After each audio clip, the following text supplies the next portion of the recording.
Hello, welcome. Papakita ko ngayon sa inyo yung kitchen class namin bilang international student dito sa Australia. Pasok tayo.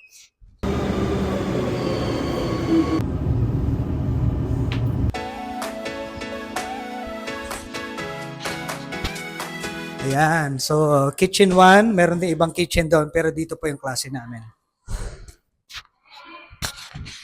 Ayan, charan. Welcome, welcome. Makikita ninyo na ang diskarte po dito, mayroong 4 na table.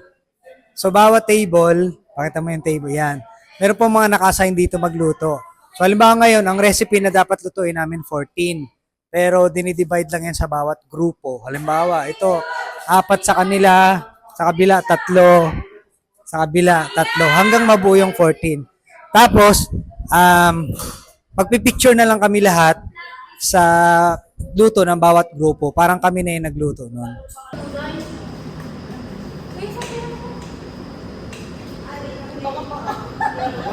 Baka mabunod mo yung iba.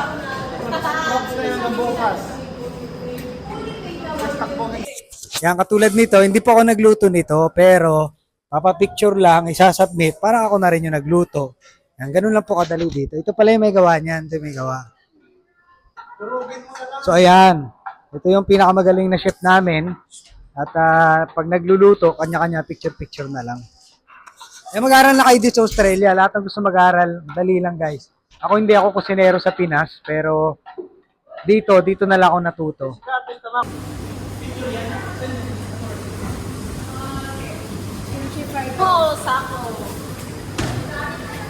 Yung iba sa mga classmate ko guys, mga bata pa. After nila mag-high school, senior high, nagdiretso na sila dito sa Australia.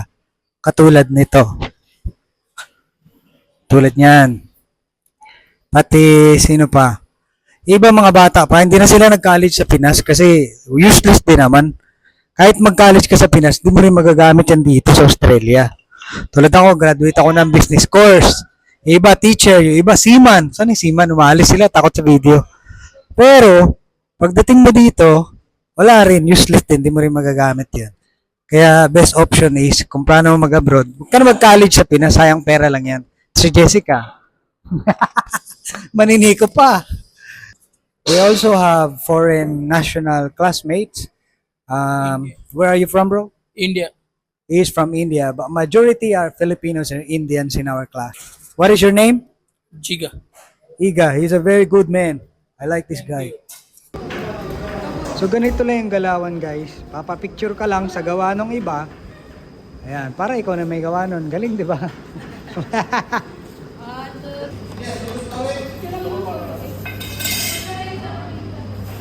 Only Asian will do this. Only Asian knows.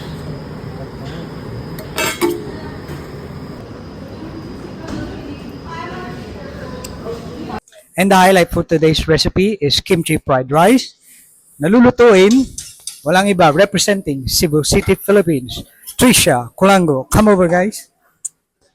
Pakita natin yung gawa ni Trisha. Kimchi fried rice. Nandito yung kimchi. Come here, miss. Ito yung kimchi.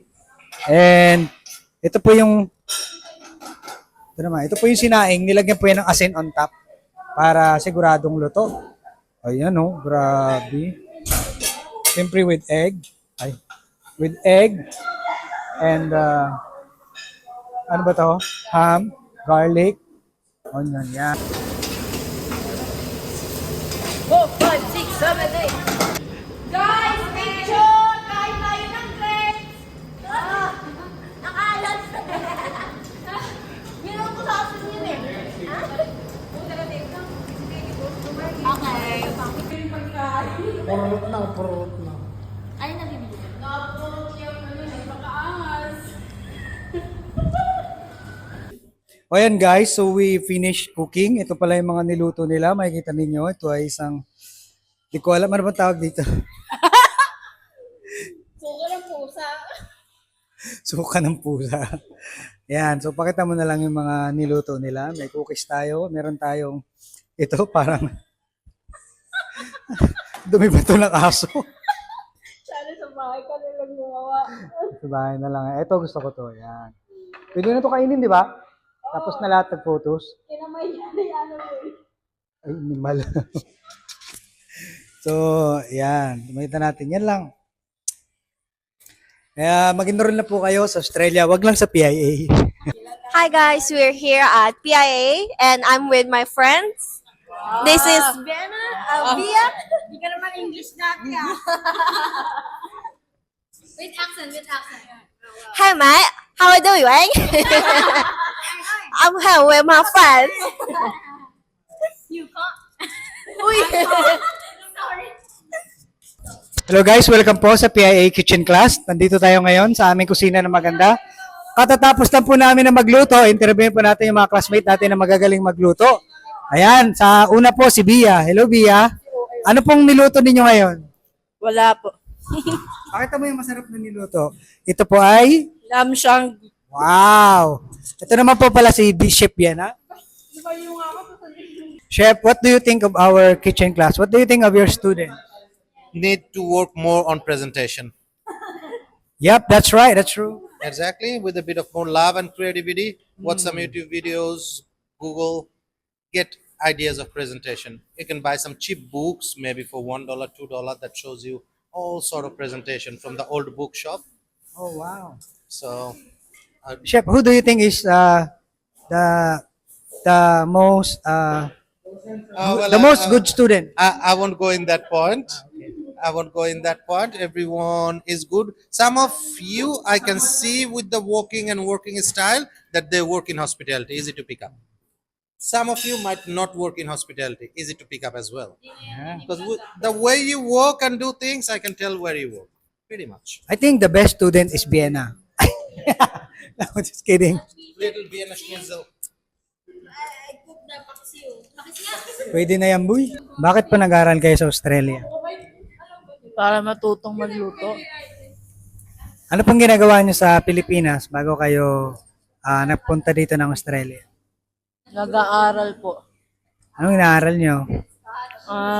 Hospitality management.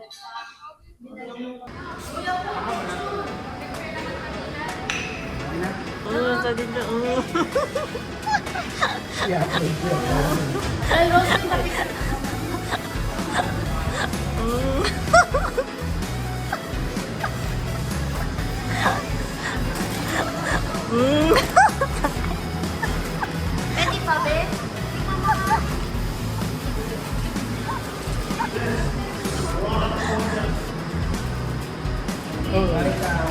The PIA kitchen class.